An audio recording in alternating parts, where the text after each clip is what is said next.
resiliency and sustainability initiatives. Oh, thank you. Thank you. So the reason, Miami Beach, not only are we facing these challenges, but we are not a new city facing these challenges. We have a lot of old buildings, we have a lot of new buildings, and we have a lot of buildings that are sort of in the middle of the road. But it's not okay to say, well, any building that's before then or after then shouldn't be saved. Maybe some buildings are easier to save, maybe other buildings are harder to save, but that's just one piece of the conversation, right? It's not just about what are we going to do with buildings, it's really what are we going to do with our entire community, how are we going to deal with it. As a matter of fact, there was a bit of a blockbuster report released today about the conversation of what tactics we were going to take.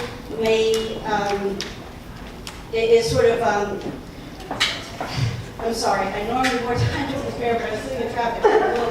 There's this report that said we have a bigger set of issues, which is that the sea level rise will be so significant that it's going to potentially poison the Biscayne aquifer. And so if that is the case, how are the things that we want to do here in Miami Beach going to work systemically with what's going to happen in our entire region? Because it's not a solution where we can just fix one little problem and resolve all of them. So it really has to be systemic, organic, thoughtful, lots of different pieces working in concert, no small challenge. I do want to point out or introduce a very special guest who has a lot of experience with this sort of thing because she comes from the Netherlands. So if you could raise your hand. Mrs. Hollenberg is the Deputy Consul General from the Netherlands, and she's here today to give some pretty unique perspective on what it's like to be a resident dealing with this, and also a government official dealing with this sort of issue. So, without further ado, I'm going to get out of the way and turn this over to Laura.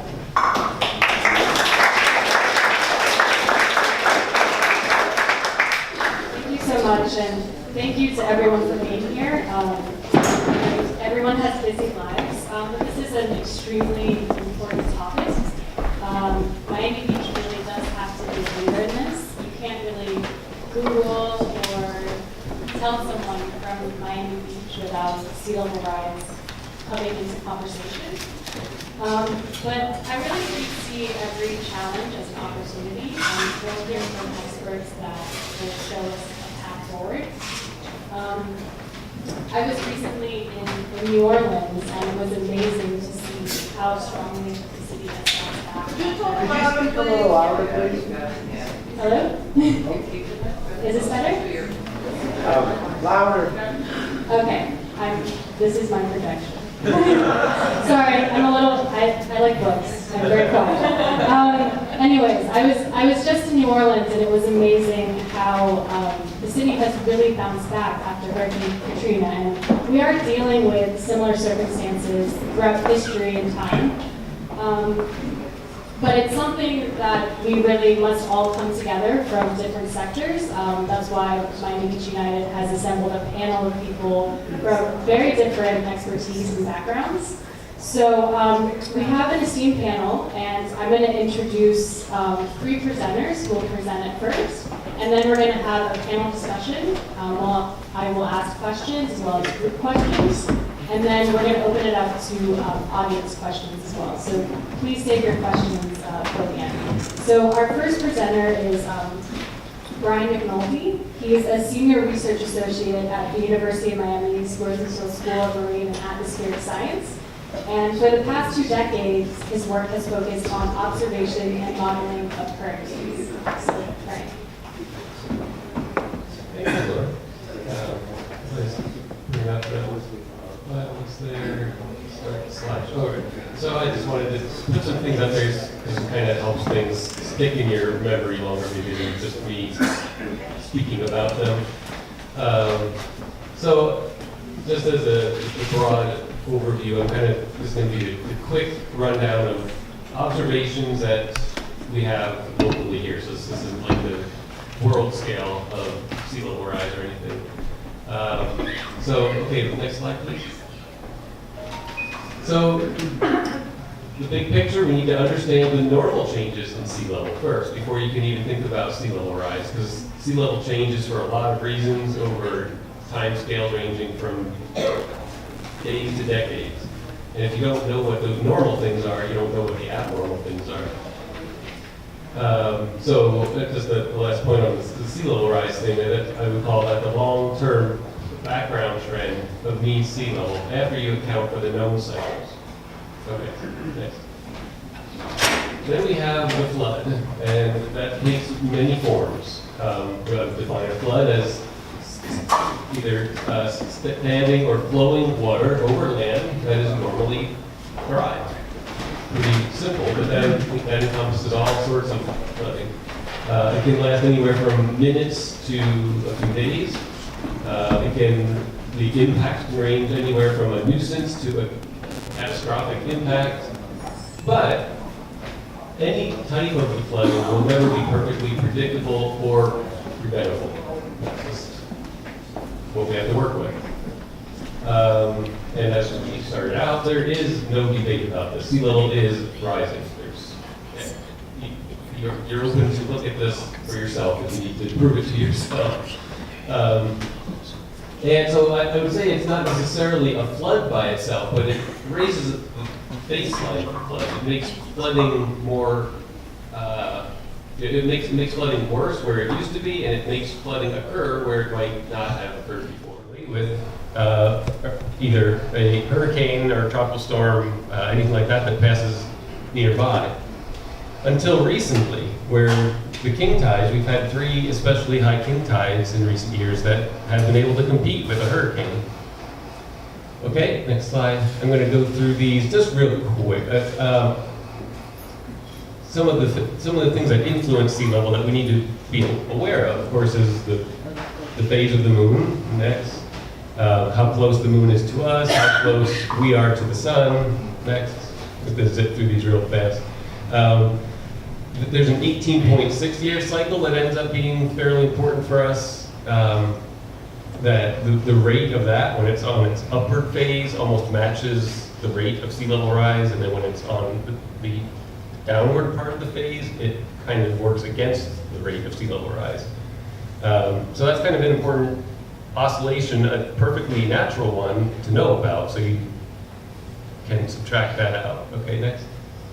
And then some other things with the atmosphere and the ocean, like wind, ocean temperature, atmospheric pressure, and the current strength of the Gulf Stream. Those all matter. Okay. So we go through all those. This is what our average annual cycle looks like here. It's about a 10-inch range. If you take like your normal high tide now and your normal high tide in October, I assure you the one in October will be higher than it is now. So this is just what the tides normally do throughout the year. They're normally higher in the fall. If you hit the arrow, you'll see I would call that our king tide season, because around one of the new or full moons in that window of normally higher tides is probably where we'll have the highest tides of the year. So now we know all that. Now you can pick out what's left. And that's what I would say is the sea level rise component to it. So this is, again, from Virginia Key. These are an average for a full year going back to 1994.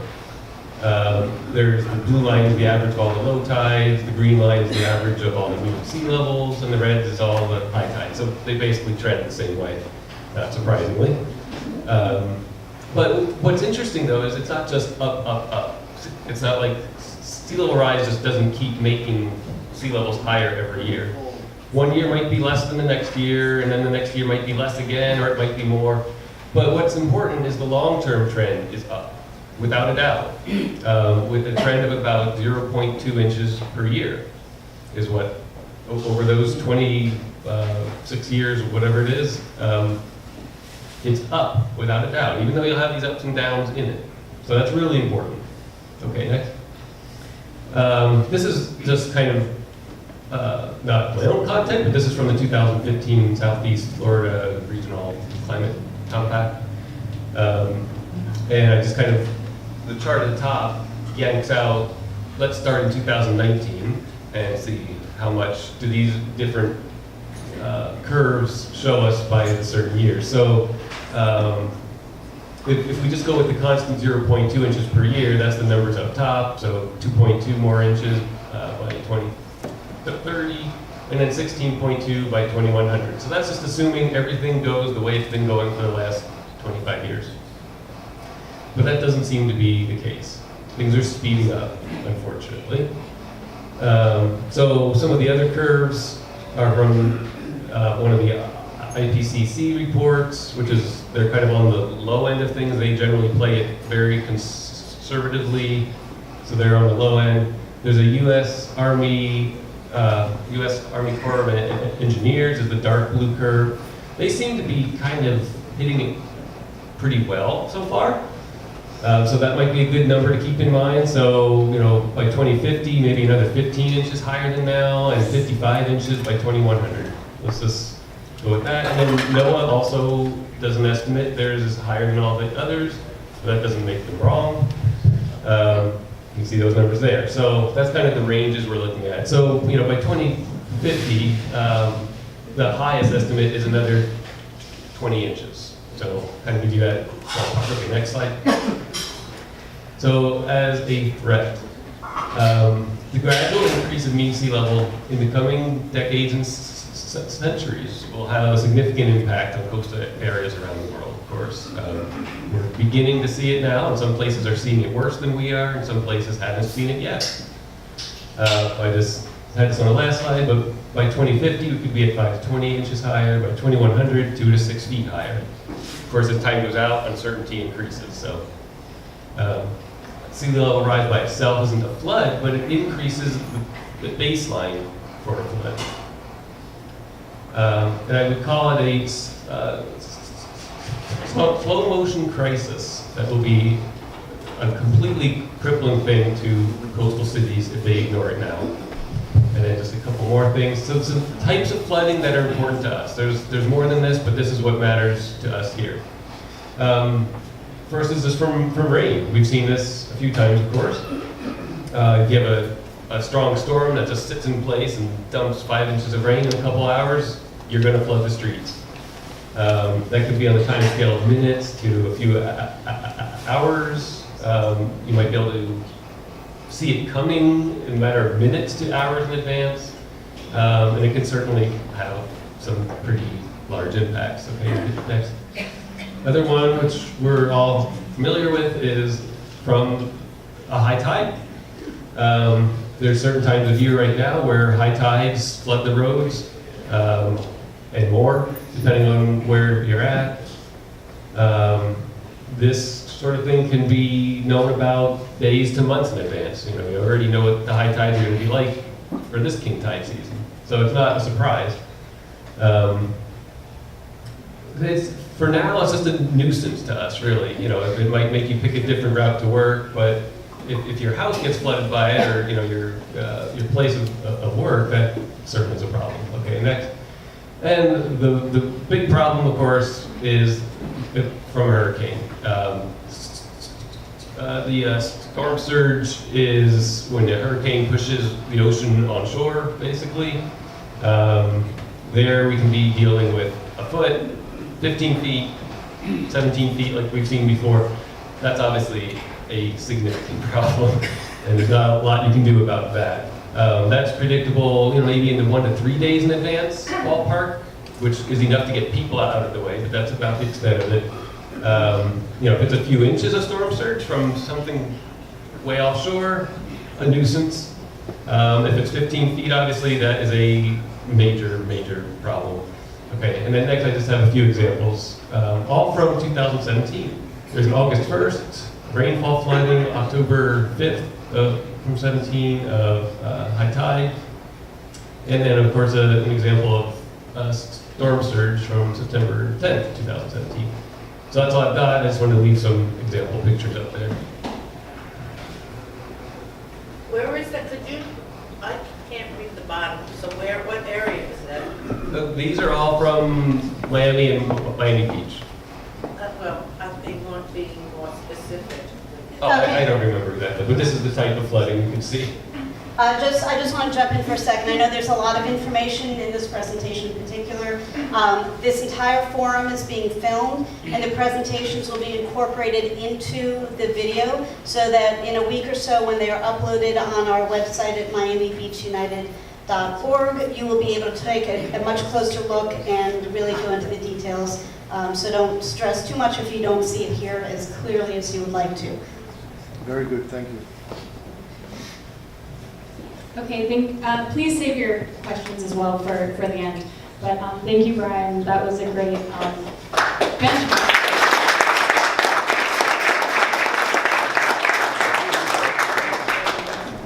So our second presenter is Eric Carpenter. He has been the Miami Beach Assistant City Manager since 2015. He is primarily responsible for the departments of capital improvement projects, parks and recreation, and public works. And most importantly to our forum today, he oversees the delivery of city measures to adapt to sea level rise.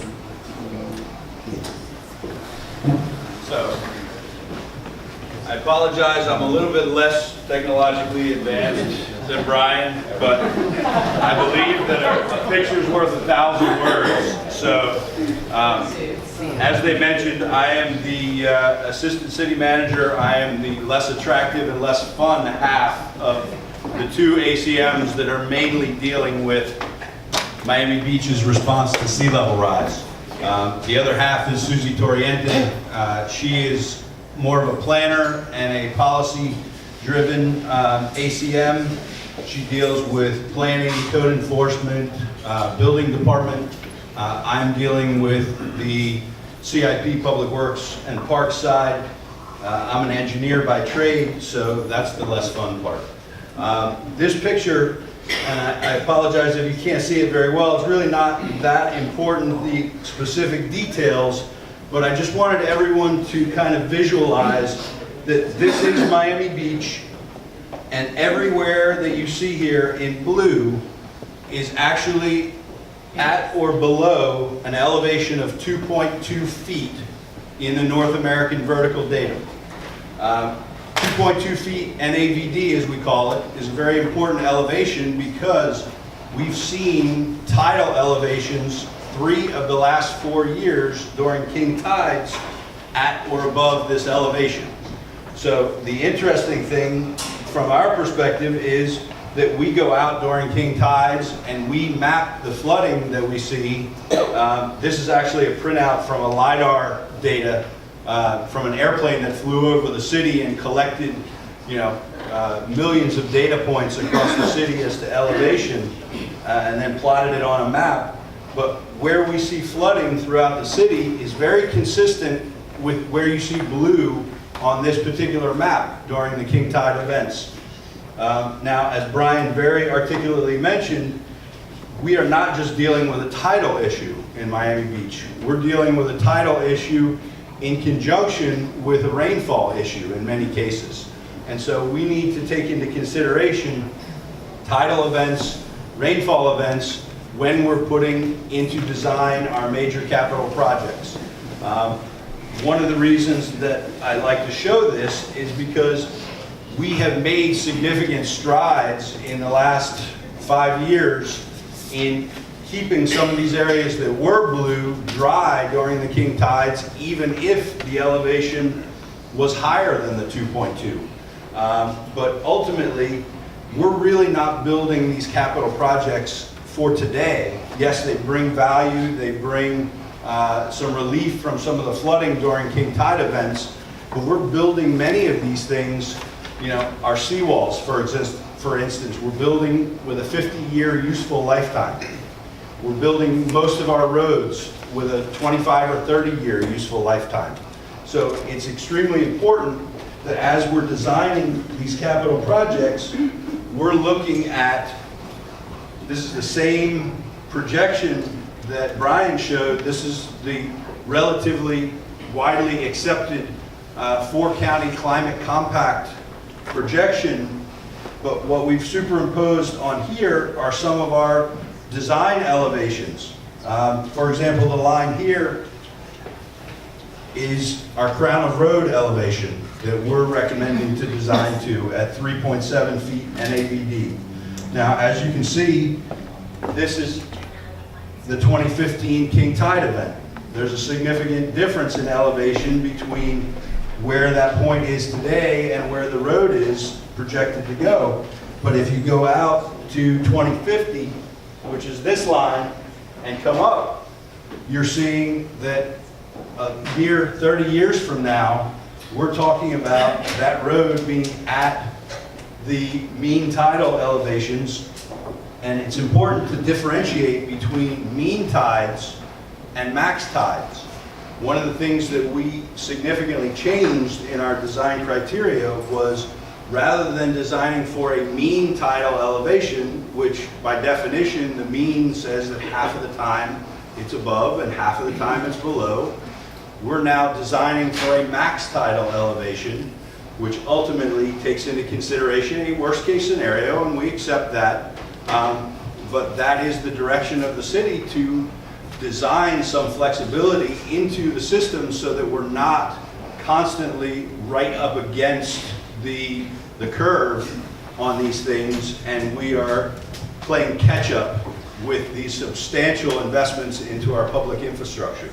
So I know this is a lot of information and it's tough to get everything out in a short period of time, but in respect to the other presenters, I'm going to stop there, but I will be sticking around for questions and look forward to a heated discussion.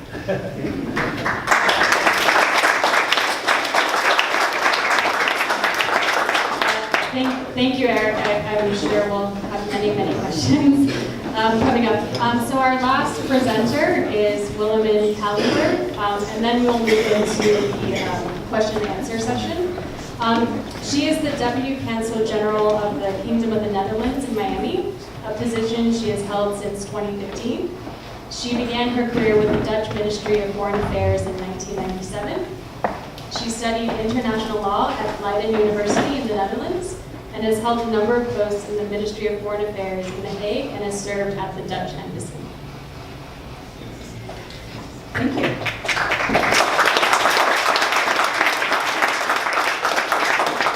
Sorry, no slides, but I do like to stand up. First of all, I want to thank you. I'm looking at Ryan right there, my fellow Dutchman here in the room, I guess. And Tanya, thank you for inviting me tonight. When I moved to Miami in 2015, I really felt at home immediately. And when I was thinking last night about this presentation today, I actually realized that it's partly because of the water I'm surrounded with. Because, it's almost like home. So, yes, I'm Willemijn Caliber. I'm the Deputy Consul General at the Dutch Consulate here in Miami. I represent the Kingdom of the Netherlands. And I have been working as a diplomat for over 22 years. And, what I've been trying to do as a diplomat is sort of building bridges between countries and the people I've worked with. And what I like the most and what I've learned the most, living in different countries abroad, is that there is so much wisdom to share amongst one another, and there's so much we can learn from each other. So, that's why I'm also really happy to be here tonight, so to share our wisdom together and learn from each other. Okay, today I would like to add a little bit of an international perspective to the discussion. I'm going to go a little bit Dutch on you, if you don't mind. But to set the stage, I would really like to know who has been to the Netherlands. Whoa! Oh, I can go home, I think. And, I hope you liked it. Okay, that's good. So maybe part of the stuff I say is already known to you. Let's focus on our kingdom. We consist of 4 countries. Of course, the Netherlands based in Europe. But we also have a Caribbean part of our kingdom here in the Caribbean, being Aruba, Curacao, St. Martin, and we have 3 what we call special municipalities. They are Bonaire, Stacia, and Saba. You probably have visited them as well. Today I'm really going to focus on the Netherlands in Europe.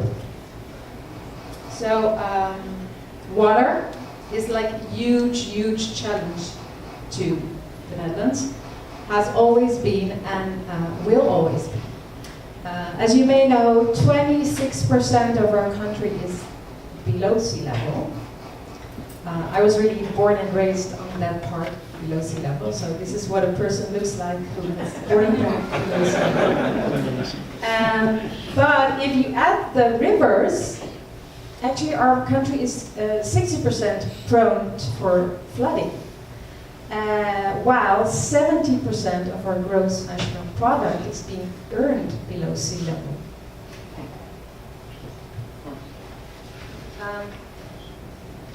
That means that it's very important we keep our country safe. But if I look at Florida, there is a lot in common between the Netherlands and Florida. Both we are very flat countries. We live of agriculture and trade. We live with water. So we have the same challenges and the same, common grounds maybe, or should I say common waters to sort of research and see where maybe we can collaborate and work together. But yeah, how do we do it in the Netherlands? How we protect ourselves and our assets of the water? So over the last 800 years, we have created innovative solutions to water-related problems we encountered and that threatened our economy, our communities, and our quality of life. The Dutch approach is a little bit different from the US approach because we really try to anticipate flood disaster so that we don't sort of have to respond when the disaster happens. And while you are, I think, champions in responding after a disaster, then that's where we can really learn from you. Because when something happens in the Netherlands, nobody knows what to do, and everybody's like, oh. So I think there is a difference in the way we anticipate, or at least try to anticipate. But on the other hand, that has saved us a lot of money and headaches. We have been investing billions in building great infrastructures, building dikes, and everything about the Netherlands. And really that has safeguarded our economy and our community. And really we can say today that our country is protected. All the 100 billions of assets, it's really protected. It's safe. But we really didn't exceed in sort of keeping the water out. It still comes once in a while. There's, like in here, there's more flooding, there's more rain, there's like, the water keeps on coming. So we're not there yet. And that's why in the recent years we have sort of changed our approach, our way of dealing with water. Instead of fighting the water, as we've always been so proud of doing, we realized that we should start living with the water and give room to nature and room to the water. Because fighting it and trying to keep it out, that's never going to work. We're never going to win that battle. So with what we call Room for the River project, we've sort of changed our approach successfully, I have to say. And we also changed another thing, and that is, if I look at you, Eric, being the engineer, we've always sort of focused on a technical side of protecting our country, being, like the great infrastructure. But we realized we needed to do more and to do it different. So we started to engage more people from different backgrounds, so like more professionals, colleges, urban planners, architects, environmentalists, city planners, what you have. And most importantly, we started to involve you, the community. So you can have a say in, what you want your community to look like, and take ownership yourself as well. I can give 2 examples. There is a coastal city called Katwijk, Ryan knows it. They had a problem with the coast. The coastline was bad. The dune had to be fortified. But there was also another problem the community came with. There was no parking space. So everybody goes to the beach there, and, everybody comes by car or by bike, but also by car. And they came up with this idea to fortify the dune by building a parking garage in the dune. And that's how they combined protecting the coast with creating parking space that really looked very beautiful, because you don't see the parking garage that they built in the dike. Beautiful example of combining, one problem with the other and making a beautiful solution. Another example is what we call a water square in Rotterdam, where the community really wanted a place for leisure, for sports, for theater, but of course the city of Rotterdam needed a place to store excessive rainwater. They created this water square that functions as a playground when it's dry weather, but when it's too wet and there's too much rain, the water gets collected in this square. Beautiful example of a cooperation between the community and the city. I'm almost done now. So to sum up, we are a small country. We have a lot of people, which I forgot to mention. The Netherlands is like 4.5 times smaller than Florida, but we have 70 million people. So it's like you having 4 more neighbors. So everything we do in the Netherlands is like somebody's watching you and is following you and is like harassing you. And I believe, I hope you can agree with me, that our humble kingdom can contribute in finding, maybe not the solution, because I don't think the solution exists, but finding the solutions. And as we say, it's really about connecting the heart with the mind. So involving professions and the professionals with the people. And the people, that's you. The main challenge, of course, is how do you translate solutions we have found for our country and integrate them here. I mean, that's really hard, and that there is no one size fits all, but there is ways to do that. And I think we have some of the ingredients. So maybe I should leave it here, but this was my introduction. Thank you.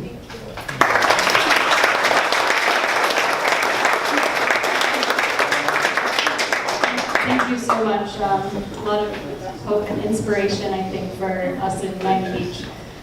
So now we're going to move into panel questions, and afterwards we're going to have audience questions. I am going to introduce our 2 other panelists. Commissioner Mark Samuelin is the chair of the Sustainability and Resiliency Committee. He is an engineer who was educated at the Georgia Institute of Technology. And as commissioner, he sponsored the resolution of inviting ULI, or the Urban Land Institute, to review the city's resiliency efforts. So if you can just give him a round of applause.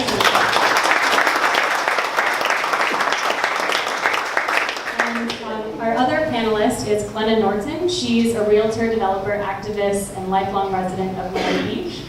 In 2017, as a member of the Upper North Bay Road Homeowners Association, Glenna became interested in the Miami Beach Street Elevation and Drainage Improvement Project, now known as Miami Beach Rising Above. So if you can give her.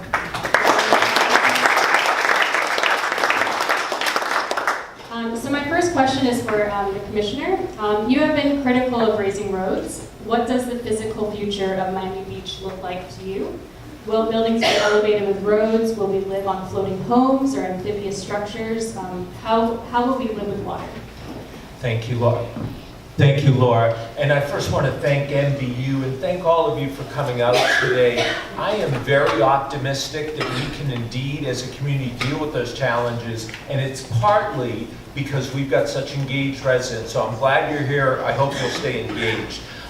Just to the first part of the question, I have been somewhat critical of our current approach to road raising. It's a complex topic, but I'll give you a couple top lines. I do have concerns about how raising roads impacts private properties. I do have some concerns about the costs that are involved and raising all the roads to one set level. In addition, I think we have other options. Specifically, when the FDOT, the Florida Department of Transportation, did their work on Alton Road between 5th and 15th, they did not elevate the roads. They used a different approach. They used stronger material, full depth asphalt. So I think we have some things to think about, and gladly the city administration, my colleagues, have been open to exploring new avenues. As we think about what we're going to look like in the built environment, it really depends on where, on those fine graphs, we end up and at what time frame. Are we going to continue to see sea level rise as it is, where even by 2100 we're out 1.5 feet, or are we going to see scenarios where we could be up to 5 feet? Where we land on those will drive the decisions we make. And so you can see as a community, decisions and uncertainty. With that said, I have a few thoughts of what we're going to look like in the future. First, I think we're going to look wonderful and beautiful, maybe a little different than we do today, because a lot of this is about investment. And as we invest in the community and then we invest in neighborhoods, we are going to leave them looking better. That is our goal. I think we will see buildings and infrastructure hardened. I think in areas that Eric pointed are at lower elevations, I wouldn't be surprised longer term you do see some increase in elevation. I think you'll see us fortifying our seawalls, both public seawalls, addressing private seawalls. I think you'll see more trees. We're investing in our tree canopy, and I think that's an important solution. And finally, as the Deputy Councilor mentioned about living with water, I think increasingly you'll see us look to green infrastructure, specifically like they do in the Netherlands, using parks for water retention, maybe considering using golf courses, and also looking to take some land that the city might have and use that for water retention. We have a bright future ahead working together. Thank you so much.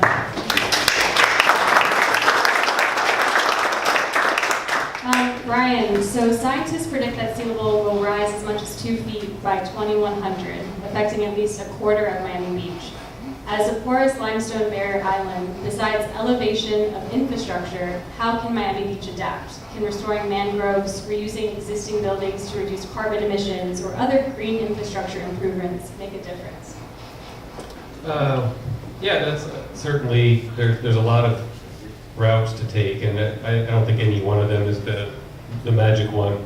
We'll have to do some of the green infrastructure things, we'll have to do some of the raising things just to get them out of harm's way. But I think most importantly is exactly what we just heard, is we have to start to learn to live with water and with nature rather than doing everything we can in spite of it and putting things right up to it, hoping it never does anything to us. This is not going to work forever. So yeah, I think we just need to kind of stop this thing of we have to build right up to the coastline and acknowledge that water likes to be near the coastline. So if we're going to live with water, then fine, we can live with water. But if we're going to try to live against water, that's a problem, I think. So yeah, we just need to do kind of all the above, but acknowledge that some things need to go to nature.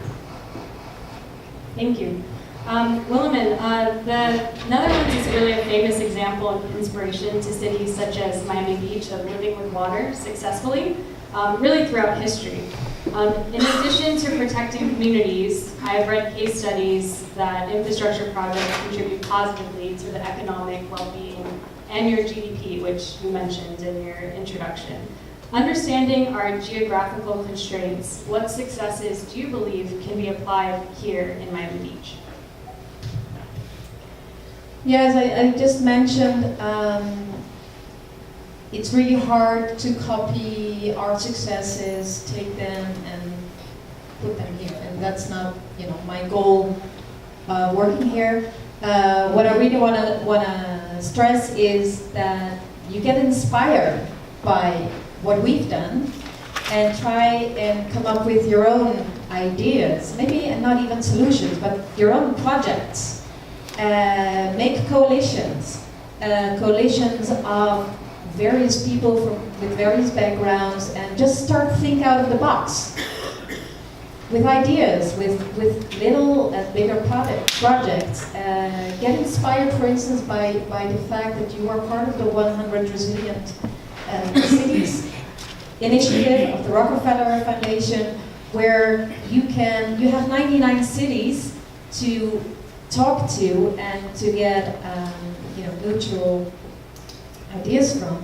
There are both American cities part of this initiative, like New Orleans, as you mentioned in your introduction, and also Dutch cities like Rotterdam and The Hague. So open that door and see what's behind it, and see how you can get inspired by various things, and just look for talent out there. Talent with creative new ideas. Talent maybe from the Netherlands, maybe from other parts of the world. That would be that's what sort of brought us our success. Plus that we invented something we call Henk Oving. Henk Oving is a person. We nominated him as being our international water envoy or water ambassador. And he goes out there, he travels all around the world to build coalitions and to create collaborations, to come up with design projects to address these issues, water issues of all kinds.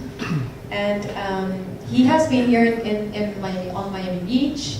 He will be back in May, so maybe we'll meet again here with him. Thank you so much. Glenna, as a resident, what has the outreach been to residents, and how do you think it can be improved, if anything? Do you think municipal government should take a more active role in holistically designing with residents and property owners as they continue to raise roads and install water pumps, among other adaptation efforts? Good evening.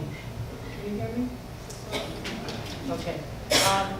Well, I have to say that initially, I found it very difficult, the outreach from the city of Miami Beach.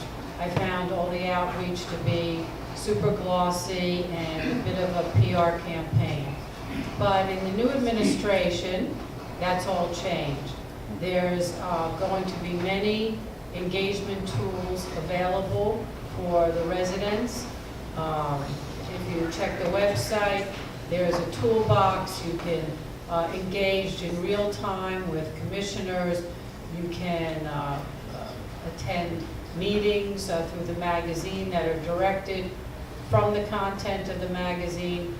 But what I really do, and I strongly advise all of you, is to participate, to read the agendas online on the topics you're interested in, attend the commission meetings, the sustainability meetings, the neighborhood meetings, be active, have a voice. Don't sit back and be a victim and say, oh, this is terrible, this is happening.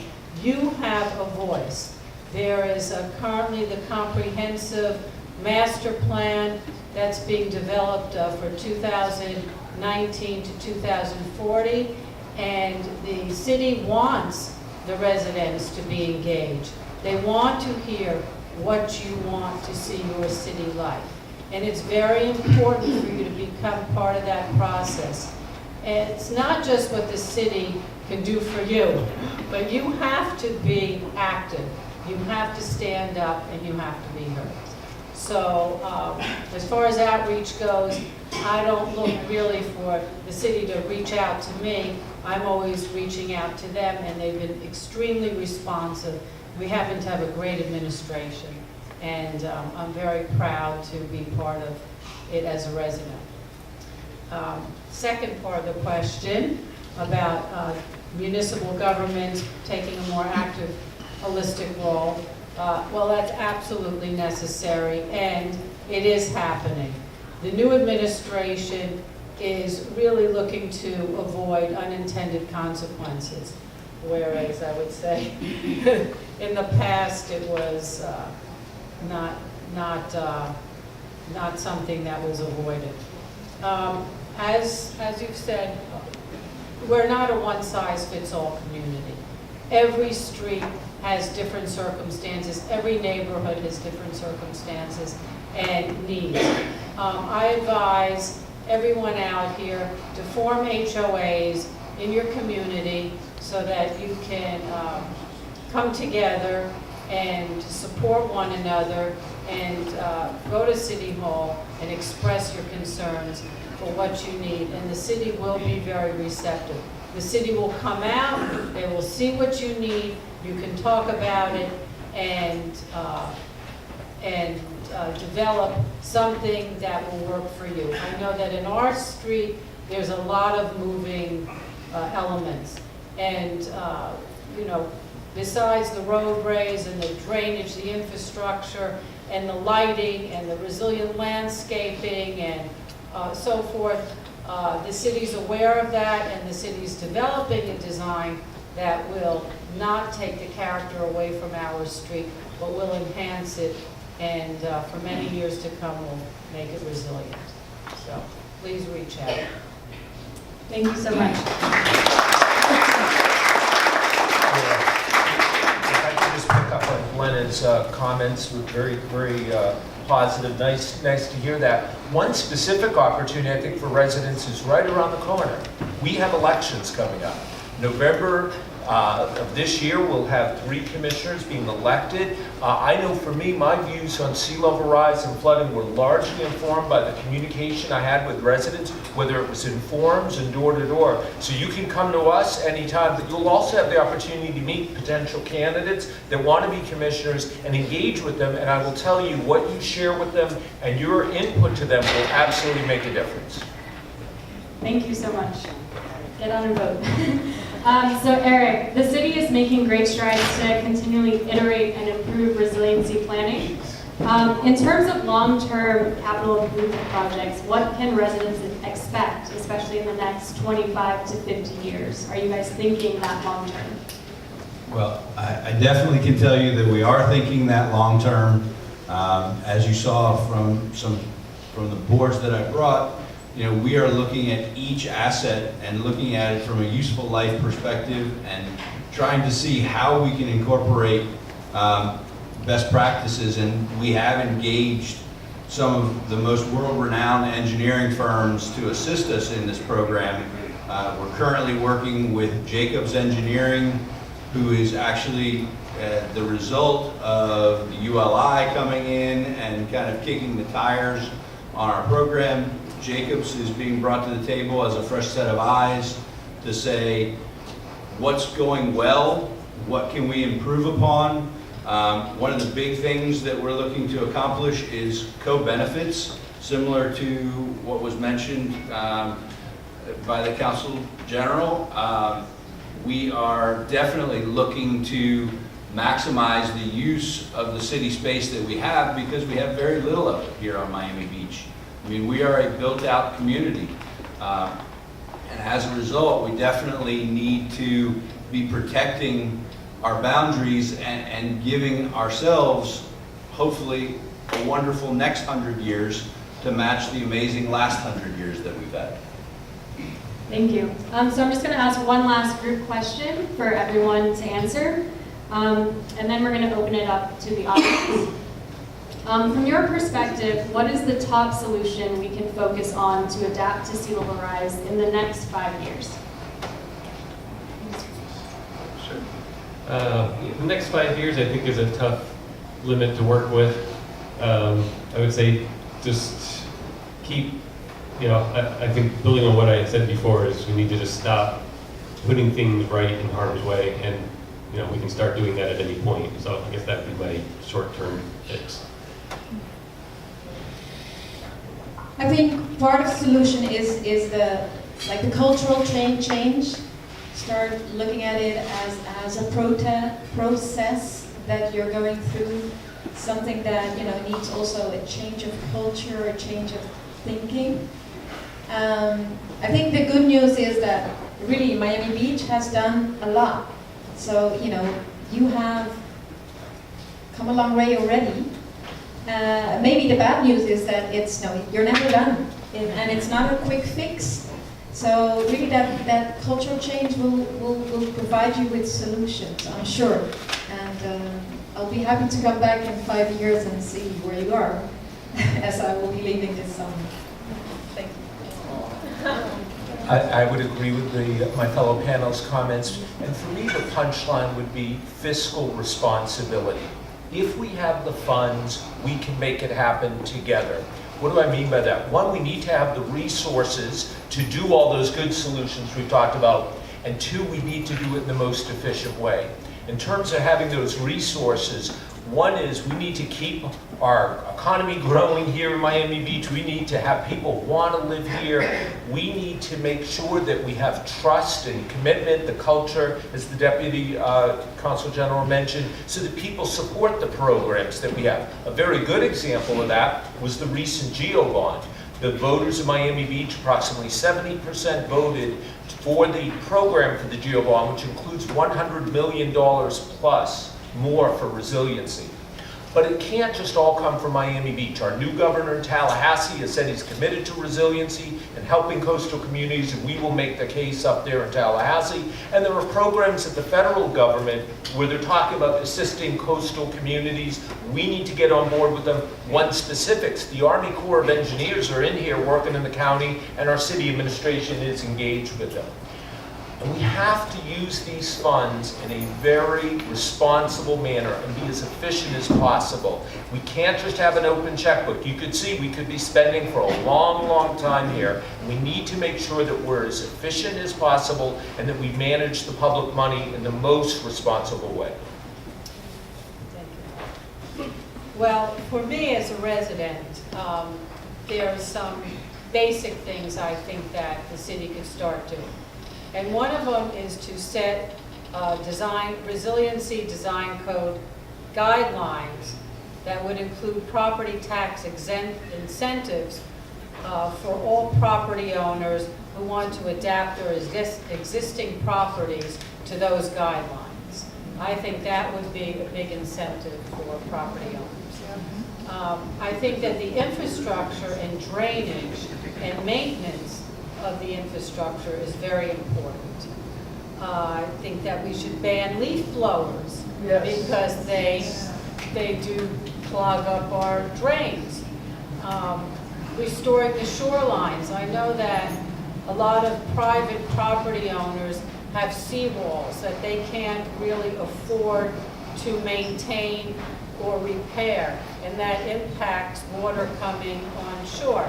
So there could be some program with private property owners where the city can assist in some sort of payout program for those repairs. I think that living seawalls should be encouraged, planting mangroves, plants that, rather than just raising seawalls, which actually block the view for people who do live on the water, but living seawalls is a natural way to deal with it.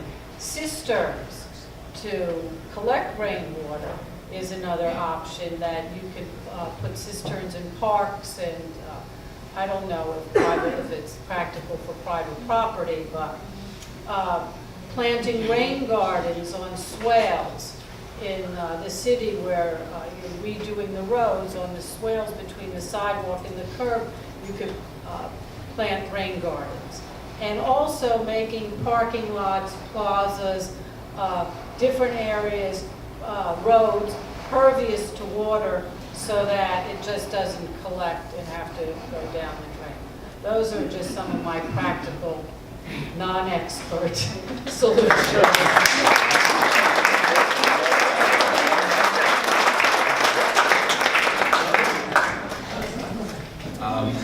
in the 2 to 5 year range, which is a very short timeline when you're talking about sea level rise, I think it's really just the most important thing is to do something, to get started and to get the ball rolling in the right direction.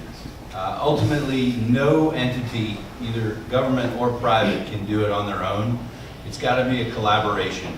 And we really need to engage together, the public sector and the private sector, to find solutions that everybody can live with. For example, and Glenna mentioned, the city of Miami Beach has put together a toolbox, a private property owner toolbox, to help folks that may be in some older homes, that may be low-lying homes. You know, the fear is that it's either raise my home or tear it down. Well, that's not necessarily the case. It's more a matter of, like people mentioned, living with water. There are simple construction methods that can be employed if you had to do a small renovation to keep the bottom areas of your home out of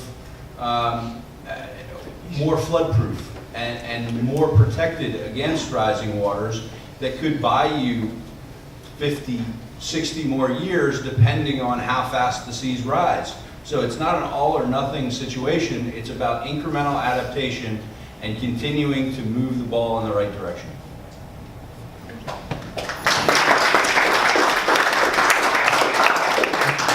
Just that one comment. We're covering so much ground. mbrisingabove.com is the city's portal where you can learn all about it. mbrisingabove.com will be a great start to get educated on everything we've been talking about. I have one question before I turn it over to these folks who I'm sure have about 1 million questions for you. So when you do see an article like the one that just popped up today about the septic system possibly poisoning the Biscayne aquifer and us all being doomed, I'm sure it's actually a little bit more nuanced than that headline, but we're talking about what do we do to save our city on our island. But at the end of the day, to your point about this is a collaborative process, and we have lots of different stakeholders and lots of different entities that have pieces of this puzzle. What do you do when you're faced with a bigger issue like that, while you're meanwhile trying to shore up, no pun intended, trying to shore up the issues on Miami Beach itself? You know, there may be a problem with potable water, there may be a problem with this or that. I think really the most important thing that we can do is be a good example for others and advocate for people to do the difficult thing that may be the right thing. You know, the city of Miami Beach has done away with septic tanks. We have 0 septic tanks in the city. It's not an easy process, it's not an inexpensive process, but it's something that we needed to do for the good of the city. I can't take credit for that. That happened years and years and years ago. But it's the right thing. And I think that the rest of the county is learning that, the rest of the state is learning that, and we need to just help folks through the process, because unfortunately most people don't have the resources that we have at our disposal here in Miami Beach. And so we're able to do things that other folks may not. And we need to be aware of that and help them along. Just so I can get a gauge of how this is going to go, can you raise your hand if you want to ask a question? Okay, so what I think the best way to do this would be to have people come up and stand here with the mic so everyone can hear, and then everybody will get his or her turn. So whoever wants to come up and ask a question, please do.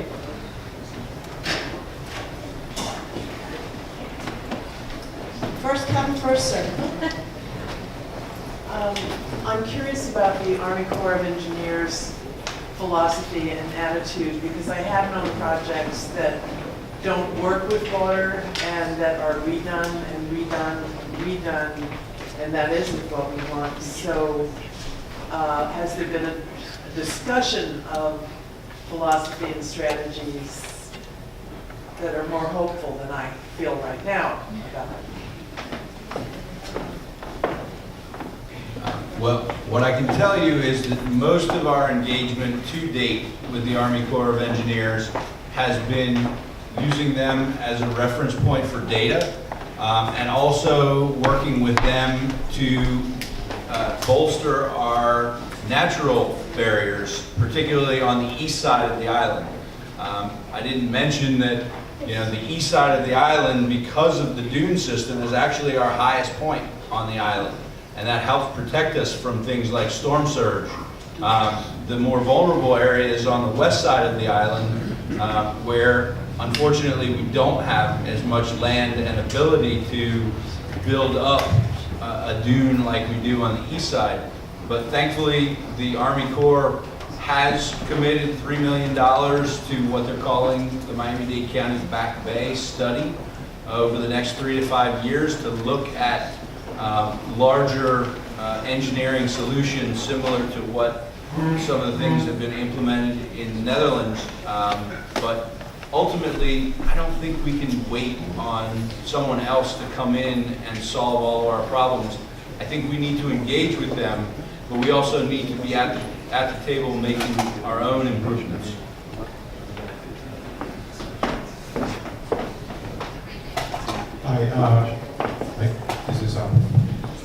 I'm Gary Held. I used to be an assistant city attorney here. My question's for Eric. So with regard to those property owners who are adjacent to roads where there's an issue as to whether they should be raised or not, I assume at some point you're going to have to not accede to the protest and raise the road. So the question is, what kind of design solutions are you considering to protect the adjoining property owners when you have to raise the road? And as a second part, my understanding is Netherlands has solid bedrock and ours is porous foundation, and does that make a big difference? Second question first. It definitely is a big difference in the geologic formation in the Netherlands versus Miami and Miami Beach. The Netherlands have much more fine material, and so the water doesn't travel as quickly underground, so the dike systems have a little bit more effectiveness than they would in Miami Beach because of our porous substrate. But that's not to say that there isn't a solution for that. We just have to, like the Deputy Consul General said, we just have to think differently about things. As far as the first question about raising roads and how it affects adjacent property owners, I mean, ultimately, we're constantly in a push-pull with these type of decisions because we want everybody to be in a better position when we finish a project, when we started the project, and I believe that we can accomplish that. We've shown that through our modeling of the stormwater systems that we've been installing, that we have the ability to move a lot more water. And what we're trying to move to, and we actually passed a resolution at the commission last month, is we are going to model the pre and post conditions and show that the maximum stage, meaning the maximum elevation of the water, and all the water is connected, the tidal water, the rainwater, all the maximum stage of the water during a 10-year storm event at a peak tide will be lower after our drainage system is installed, regardless of what the elevation of the road is. So that's really our solution to the problem, is making sure that people are better off at the end of the day, so that the roadway elevation is not the crux of the discussion, and it's how do we bring benefits to the community.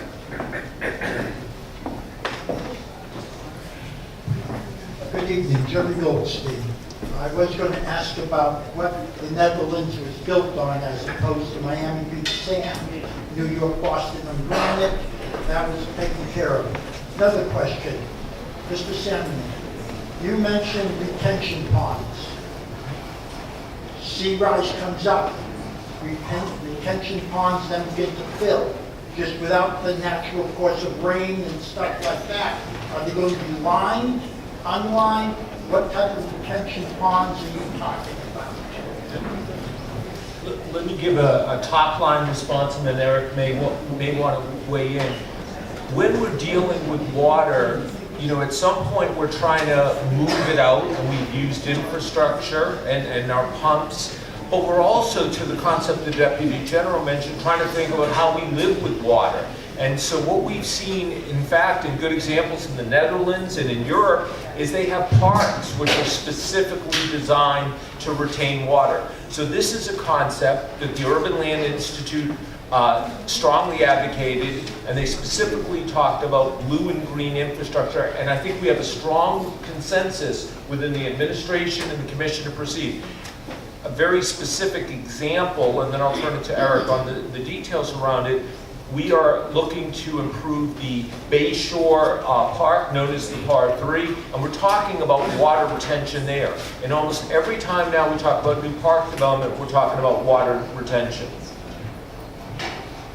And to your question of lined or unlined, ultimately it's going to depend on the surrounding area.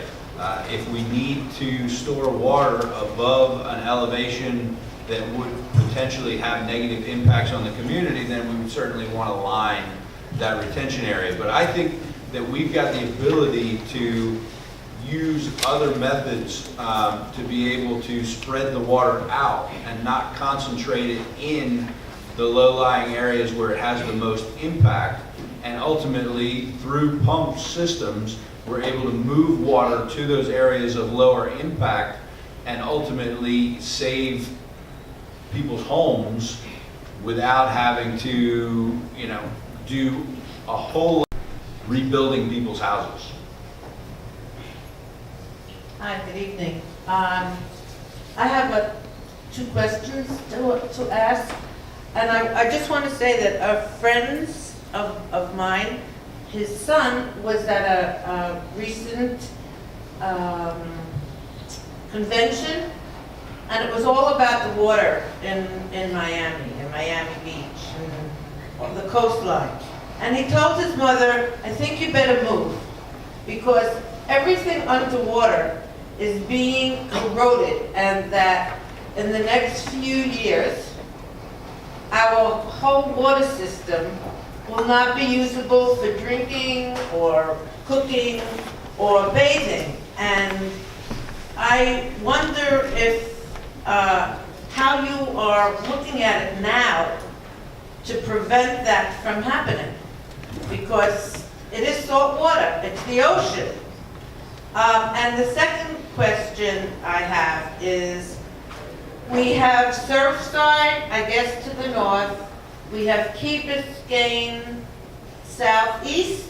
And how do you work with these other cities to make this not just a Miami Beach situation? And how do you work with these other cities that have the same issue, and we should all be on the same page? Thank you. I'm happy to start and take a shot at the two. First, tell your friend's mother that she absolutely does not need to move. She certainly doesn't, and let me tell you why. A couple reasons. First, we know there's a challenge and a problem. We have a strong consensus that there's something that we need to address, and we are in the midst of addressing it. So we have programs in place. And let's go back to the data that Brian shared, and there's a lot of numbers flying around, but roughly what we've been seeing through the data is a couple inches per decade.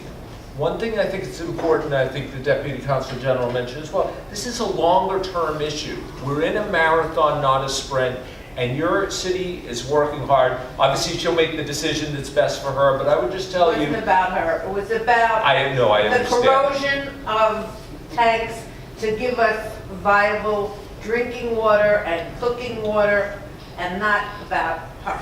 No, I understand. Let me just hit the second point too about work with other cities, because it's an important point. One, as the Deputy Consul General mentioned, we're part of the 100 Resilient Cities, and we did that collaboratively with the City of Miami. We also are one of the founders of the Southeast Regional Compact, where all of the communities from Monroe to Palm Beach are working. We wake up every day, our city administration does, collaborating with that group. In fact, the regional conference was held in Miami Beach. So one of the things we're trying to do is bring the best thinking of the region, the US, and frankly the world to Miami Beach.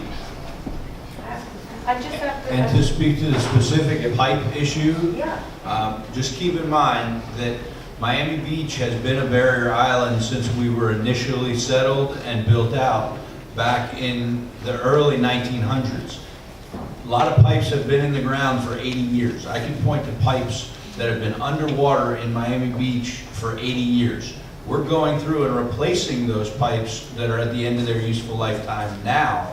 But there's no reason that the next set of pipes that we put in underwater, just like the old ones, won't last another 80 years. And then at that point, we'll have to replace them again. But that's part of the process of urban renewal. So it's a working project. Yes, as we're going into each of these neighborhoods, we're not trying to go in and do just this little problem. We're trying to go in, we're dealing with the stormwater issue, we're dealing with water issues, sewer issues, and ultimately we're trying to package it and make it a very aesthetic finished product so that people are happy at the end of the day that they lived through the pain of construction. I can't take away the pain of construction, I know it. but at the end, we want you to be happy with the end result. Okay, thank you. Hi, my name is Luis Rodriguez, and I'm an oceanographer and also a local environmental activist, and also the co-founder for the City of Miami Beach Sustainability Committee. And I had two questions, and one I believe that may have been somewhat addressed during this last question, but I will still bring it up a little bit due to the fact that I base some of my thoughts and decisions on maybe on some of the most strict sea level rise predictions. And some of the predictions that I have seen, have heard for many years, I go to many conferences and so on, is that we're expecting maybe around 2 feet sea level rise in around 30 to 40 years, maybe around 2045. That's basically what I've heard for many years. So that's not too far away. And based on also on some information that I have seen, correct me, Eric, if I'm wrong, but it was my understanding that maybe 40% of the city of Miami Beach approximately is close to 2 feet or below 2 feet the present sea level. Is this correct? Maybe. I would tell you from a roadway elevation perspective, I believe we're somewhere in the ballpark of 50 to 55% below the 3.7, which we're targeting. I can't speak intelligently on the percentage that's below 2 feet, but we do have some roads out there that are below 2 feet, definitely. Right. Okay, so based on that, and one of my concerns is that an issue that was raised by a UN scientist was that that minute that we reach a 2 feet sea level rise, of 2.5 feet sea level rise, that all of our utilities will be completely compromised in the city of Miami Beach in terms of pressure, in terms of from water and sewer. So I'd like to hear a little bit about that. And my other question has to do with growth control. It's a very challenging issue. Not many people like to talk about growth control, but there's a very basic concept in biology, which is the carrying capacity concept, which is, not many people know much about it, but it's a concept that basically tells you how many people, how many animals can a space can support based on the available resources. What are the limiting resources of your space? And so far, as far as I understand, there's only one space in the US that has actually done that, which is Monroe County. They did a very comprehensive carrying capacity study, and in which they used that study to limit growth, how much people they can have, because that limiting factor is, ability to move out, to leave the islands, right? Our limiting factors are others, water and space and also evacuation. So I'd like to hear about that as well, because I see there doesn't seem to be any effort in control growth, because we don't seem to understand what are limiting factors. So this is something that I'd like to see if you guys can touch on that. So thank you so much. All right, so I will attempt to answer those questions. That's not necessarily my realm of expertise on the carrying capacity or the growth management, but I was actually working with the company URS, who did at least the utility portion of the carrying capacity study in Monroe County, and they were very much focused on what are our limiting factors? What's the first thing that's going to become upset if we get above a certain threshold? And the two limiting factors for them were actually the water and sewer utility capacity and the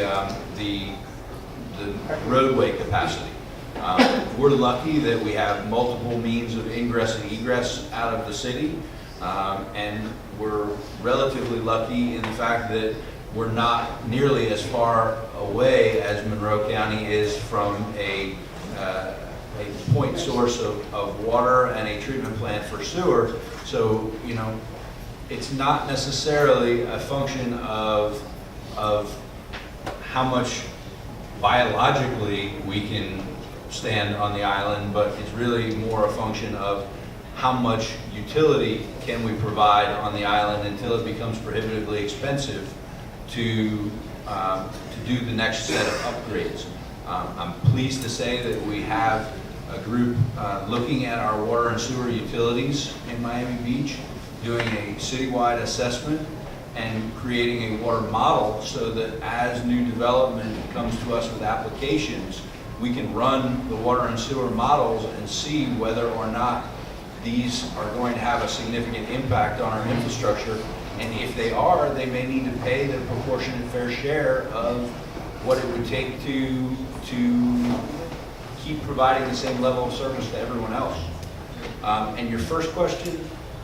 The first question was in reference to the prediction of approximately 2 feet sea level rise by 2040-45. 2 feet sea level rise is really going to tax primarily the county's ability to provide fresh water. I think where the rubber meets the road on this whole concept is going to be the saltwater intrusion piece of being able to provide fresh water. Now, there are other alternatives to providing fresh water by drawing it out of the Biscayne aquifer. There are desalination plants that operate all around the world. Now, they're much more expensive per unit of water sold, but there are solutions to that problem. But ultimately, the 2 feet of sea level rise is something that I believe is within the wheelhouse of Miami-Dade County to adapt to. But I think that if it goes much more than that, we're going to be looking at some significant incremental cost increases. My name is Mohammed Islam. I'm a professional civil engineer. I have a huge experience about the seawall and the drainage system. So my question in the panel is, seawall rising like every 3 years, 2 inches as per report. So in this way, if we like a heavy storm or heavy like a tsunami, something like that, we have what kind of protection in our city? Initially, number 2 is a drainage system. We need to be improve our infrastructure, drainage line, and where the water, stormwater, drainage water go to the like a catchment area, something I don't know, it is go to direct to the ocean, or if there is a catchment area, so how it is passing through, like a pump capacity, how it is work. I'd love to know. There is my curiosity how it is work and how system work. So this is my own experience in my one of my property. It is something heavy rain. It is stack water. It doesn't the water like a 2-3 hours storm water, rain water, then it is stack. Drain is not properly working because we need to be fixed in this drain, proper pumping system, and parallelly we have to improve our pumping system. And where the water goes, there is a usually from downstream to upstream to downstream water go through. So usually it is go to by drainage system, drain to the catchment area, from catchment area to go directly to the ocean or the other places. So anyway, my question, how it is work? Can you explain me in the panel how it is? Brian, I feel bad taking all these questions. I can certainly answer the first question about the tsunamis or the storm surge related protection. None of our infrastructure is designed to handle a significant storm surge event. You know, we're talking about seawalls that we're proposing are built to 5.7 feet North American vertical datum. If our mean sea level is about at 0 or 0.5 North American vertical datum, then a 17-foot storm surge is going to be 10 feet over that wall. So ultimately what we're trying to do is, as part of new development, there are many new rules that are applied to private properties that they must build out of the 100-year floodplain. Now, does that mean that we can't have a 1,000-year storm event? No, but ultimately, we've got to, each individual has to assess that risk and make a determination on what they're willing to live with. As far as the technical details of the drainage system, I don't want to bore everybody with us talking engineer speak. I'll be happy to meet with you after and share with you the details of all the gory details of our day. Thank you.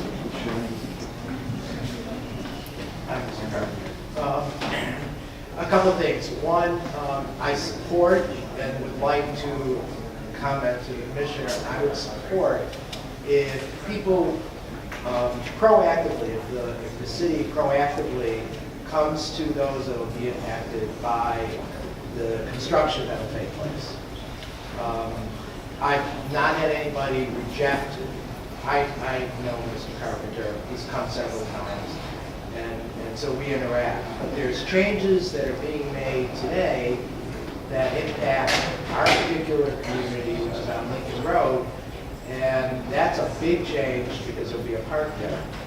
And I think it's important for the city to proactively come to the people that will be impacted the most by what changes.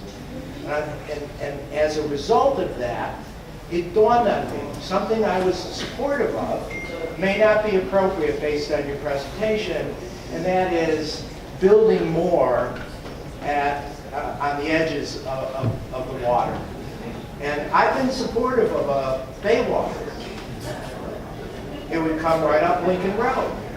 And then it dawns on me, that's not necessarily a good thing for us to do. And to take a baywalk right up the coast, the bayside. It may be smarter to build a park than a baywalk. But that's my question. Folks in the back, it's very, very difficult to hear the questions, so if you're not engaged in the conversation, please take your questions outside. Thank you, go ahead. So it's not something I think someone could answer today, but I think it's based on what I heard, my support may not be in the right place. And if I can just very briefly touch on what you're mentioning, one of the focuses of the Harvard study that looked at our sea level rise concerns here on Miami Beach was to try and incorporate what they refer to as atolls, which is really building something out into the bay that would provide multiple benefits.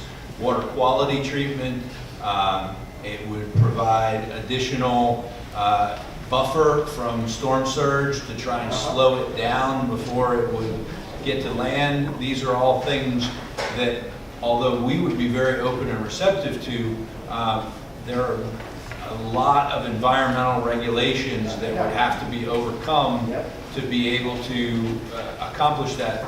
For example, the baywalk that we're talking about, the overwater boardwalk baywalk, actually I'm not aware of anywhere that that's been permitted in South Florida.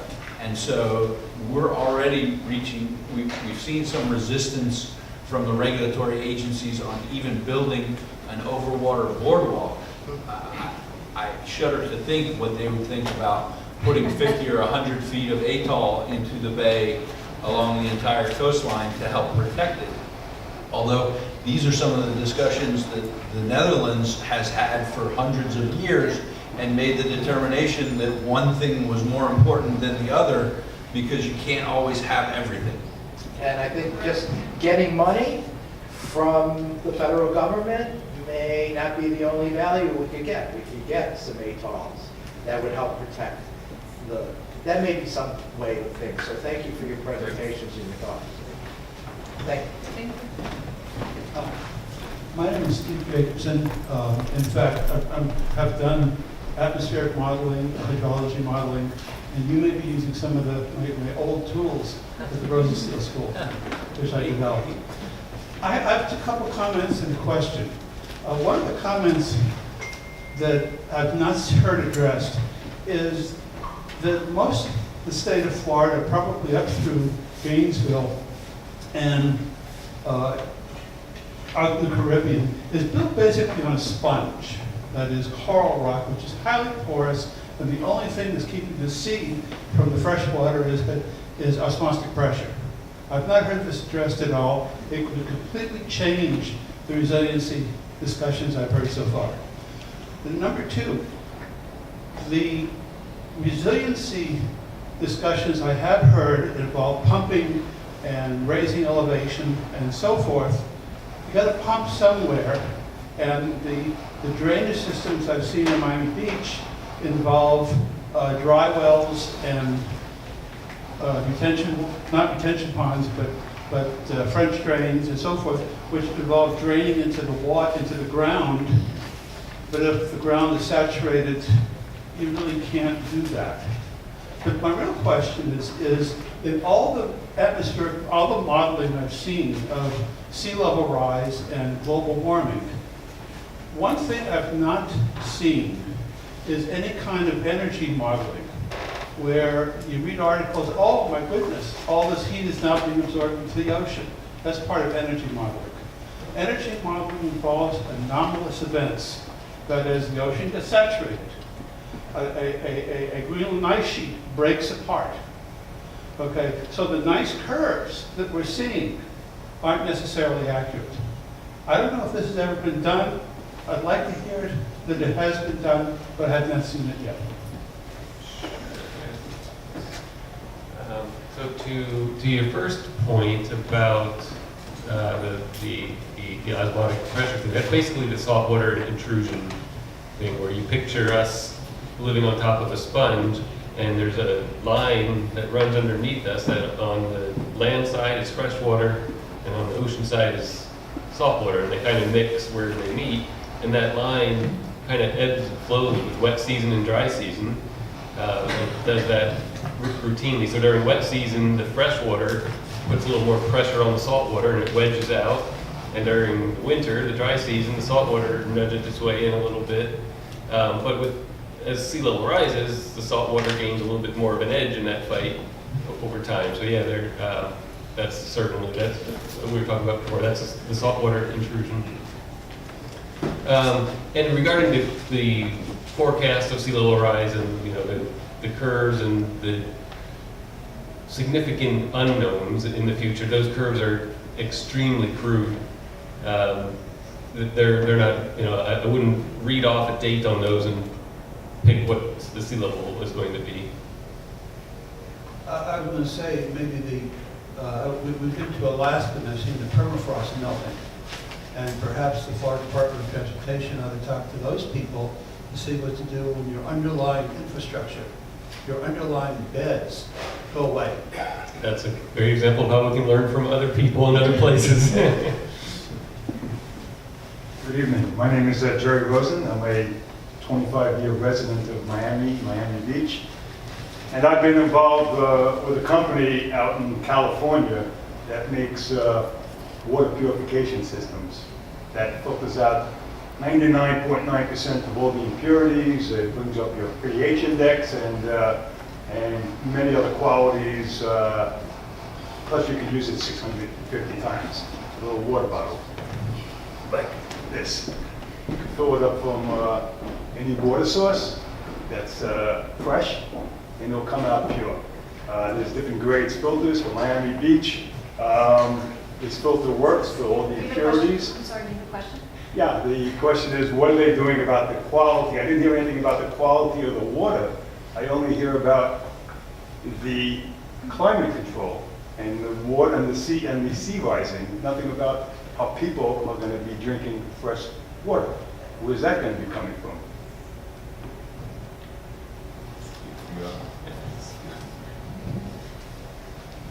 Yeah, I think we touched on it briefly about the whole concept of the fresh water that's coming from Miami-Dade County is probably going to be the tip of the spear that we have to deal with from a saltwater intrusion perspective.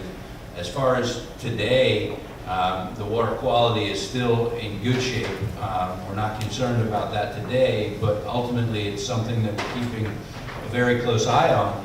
And I will tell you that having served as a public works director and city engineer for a city in the western part of the county as well as out east here, I can tell you that one of the biggest challenges will be when the South Florida Water Management District, who controls the water in the locks, has to raise those water levels to keep the salt water from intruding and starts flooding some of those western towns. Then a whole lot more people are going to get into this discussion about sea level rise than just little old Miami Beach right now. So I think that at some point in the not too distant future, this is going to become a much bigger discussion, and it's probably not as far off as anybody thinks. Well, I have the solutions, but I'll talk on another day when I come. When we do the water quality forum, you'll be on the panel. Well, there's 63 million Americans, and this is a year ago, exposed to bad water. So It is an important issue. It is not the topic for today. Unfortunately, we do need to wrap up, so we'll have you come back for another one. And please, after the conversation, grab somebody and ask a little bit more. I do have one more question, so I'm going to get in line as well. Most of the topics that I've heard addressed seem to be coming from the perspective of private homeowners or government-owned property, pieces of property. What, if anything, at this point, is the city thinking about for places where there are older buildings, smaller apartment buildings that aren't glossy, new condo developments that provide workforce housing, so not Section 8, it's not a NIMBY issue, but this is where teachers and waiters and waitresses and our grandparents and your preschool assistant live, that are older buildings that are close to the water and probably don't have the resources to do very much of anything. It's not a gotcha question, it's a legitimate concern because our city is not made up of just private homeowners and people who have a lot of money. There are a lot of people who don't. And I would just encourage, if you don't have a fabulous answer at the moment, that as you guys keep working the problem, that is part of the solution because it's a very real one. And I don't believe that the correct answer would be, well, let's let the market forces determine what happens. We can sell those buildings or those pieces of land to the highest bidder and they'll take care of it. I think we need to, collectively, we all need to take care of those among us who can't necessarily rise to the occasion on their own. And I'll get off my soapbox so that you can answer. You're exactly right that we all need to band in this together. Along those lines, the city agrees with you. We actually applied to the FEMA's pre-disaster mitigation grant program this year, asking for some funds to be allocated for private property mitigation to flooding. Unfortunately, we weren't successful in that because they felt that the benefit-cost ratio didn't meet their threshold. But we are going to continue to look for, and along the lines of creating the toolbox, to try to find low-cost alternatives to some of the more expensive things that are more talked about. Everybody likes to talk about elevating your home. Well, elevating your home is minimum 6 figures. I mean, that's not within the reach of the common person to be able to do that at the drop of a hat. So we are looking at, maybe it's coming up with some sort of flood barriers at your vulnerable points. Maybe it's a situation of taking the drywall that's below a certain elevation and replacing it with Durock. or putting tile floor in where you had wood floor. Those are pretty low-cost alternatives that go along with the whole concept of living with water, that we're trying to help people find a solution that's right for them, because we know it's not one size fits all. Are there any other questions out there? Yes? No, I'm ready to applaud. That's okay. Go ahead, last question. A quick question. Is anyone doing anything to reduce carbon dioxide and climate change? I realize that the purpose of this is to protect our community and whatnot, but it does seem a little bit inauthentic if we don't do something on the other hand to say that, yes, we're working at this from both ends. Is anyone working on the city of Miami Beach working on climate change? Absolutely we are, and we actually have implemented a number of things. We're requiring all new development to be a minimum of LEED Gold certified, or else they're having to pay an actual extra fee on top of their building permits to be able to construct. We're looking at modifying our fleet. I can't remember the exact percentage, but we've changed out a number of our typical gasoline-powered vehicles for electric vehicles or hybrid vehicles to try and lower our carbon footprint as a city. We've been working very closely with the Hotel Association because you wouldn't believe how much carbon actually gets eaten up in the energy it requires to wash your sheets every day in a 400-room hotel. So these are some of the big things that can happen. It's back to the old saying of, think globally but act locally. We all need to do a little of our own so that the sum of that helps to move the needle. Now, we all understand that even if we were to stop all carbon emissions today, we would still be looking at sea level rise for at least the next, I think, 20 to 50 years.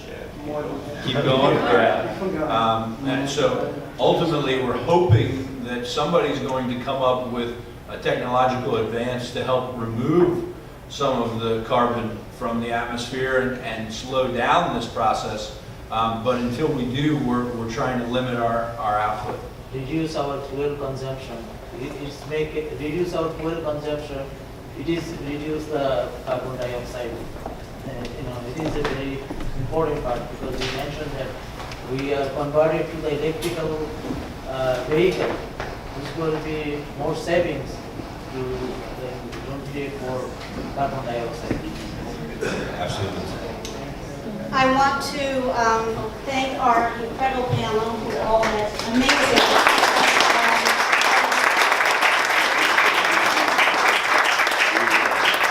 and very informative things to share. In fact, I think for my own edification, I would like to see sort of a list of all the different references that were made.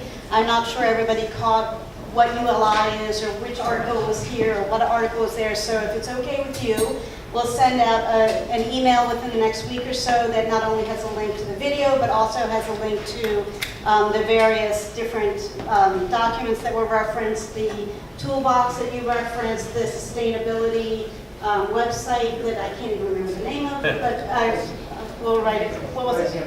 Rising Above. Perfect, of course. So anyhow, we'll send that resource out to everybody. I'm guessing Lena doesn't want you to call you at home with questions. We won't want you to call her at home with questions. But Mark and Eric signed up for this, so you can give them a call at the office or shoot them an email with more questions. And without further ado, I'd like to thank our very special visitor from overseas, who has incredibly good insight on what it takes to make a community rise above. So thank you all to the panel.